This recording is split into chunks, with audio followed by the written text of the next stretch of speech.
మట్టి వినాయకుని పూజిద్దాం, పర్యావరణాన్ని కాపాడుకుందాం అంటూ విశాఖలో విద్యార్థులకు అవగాహన కల్పిస్తున్నారు గ్రీన్ క్లైమేట్ టీమ్ ఎన్జిఓ నిర్వాహకులు జేవీ రత్నం. మట్టి వినాయకుని పూజించడం ద్వారా పర్యావరణాన్ని కాపాడుకోవచ్చని అంటున్నారు.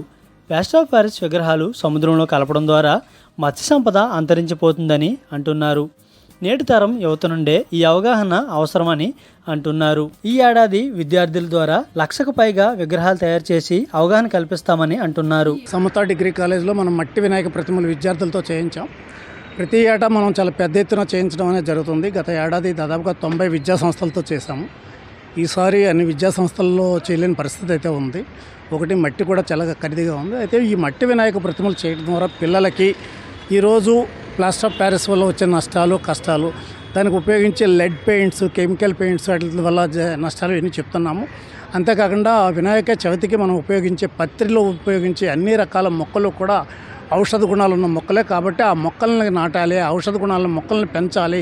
వాటిని కాపాడడం ద్వారా మన భవిష్యత్తు తరాలకు ఈ పత్రిని ఉంచుకోవాలనే అవకాశం ఉంటుంది అని మనం చెప్తున్నాము.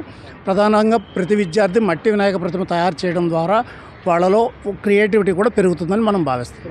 అది ఇంకా పెరిగే అవకాశం కూడా ఉంది. ఎందుకంటే ఈరోజు విజయవాడ వెళ్ళే పనిలో ఉన్నాము, అక్కడ కూడా మట్టి వినాయక ప్రతిమలు చేసే ఆలోచన ఉన్నాం. కాబట్టి సంవత్సరం కొంచెం ఎక్కువే చేసే అవకాశం ఉంటుంది. తమ చేతులతో మట్టి విగ్రహాలు తయారు చేయడం ఎంతో ఆనందంగా ఉందని అంటున్నారు.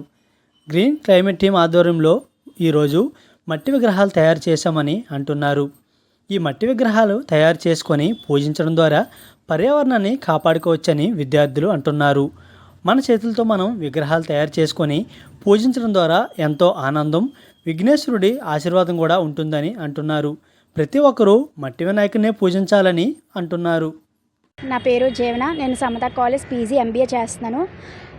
ఈ కాలంలోని మనం కాలుష్యాన్ని కాపాడాలి. ఎందుకంటే ప్లాస్టిక్ వాడడం వల్ల చాలామంది జీవులు చనిపోతున్నారు. నీటిలో నివసిస్తున్న జీవులు అందరూ చనిపోతున్నారు. ఇప్పుడు చేపలు అవనివ్వండి, తాబేలు ఏమైనా మనం చేసిన పనిని చాలా జాగ్రత్తగా చేయాలి. కాలుష్యం అనేది చాలా ముఖ్యం మనకి. మట్టి వినాయకం చేయడం వల్ల కాలుష్యమే కాపాడతాము. నేను ఇది మొదటిసారి చేస్తున్నాను, చాలా ఆనందంగా ఉంది. అసలు ఈ కాలేజ్లోని మట్టి వినాయకం చేయగలము అని నాకు ఇప్పటివరకు తెలియదు. ఇదే ఫస్ట్ టైం నేను చేయడం, చాలా ఆనందం అనిపించింది. దీనివల్ల నాకు మట్టి వినాయక ఎలా చేయాలో తెలిసింది. అలాగే మన కాలుష్యాన్ని కాపాడతామని కూడా ఇప్పుడే తెలిసింది. మట్టి వినాయక నిమజ్జనం చేయడం వల్ల కాలుష్యాన్ని, జీవుల్ని అందరినీ కాపాడగలము. నీటిలో నివసిస్తున్న ప్రతి జీవిని కూడా మనం కాలుష్యం నుంచి కాపాడాలి.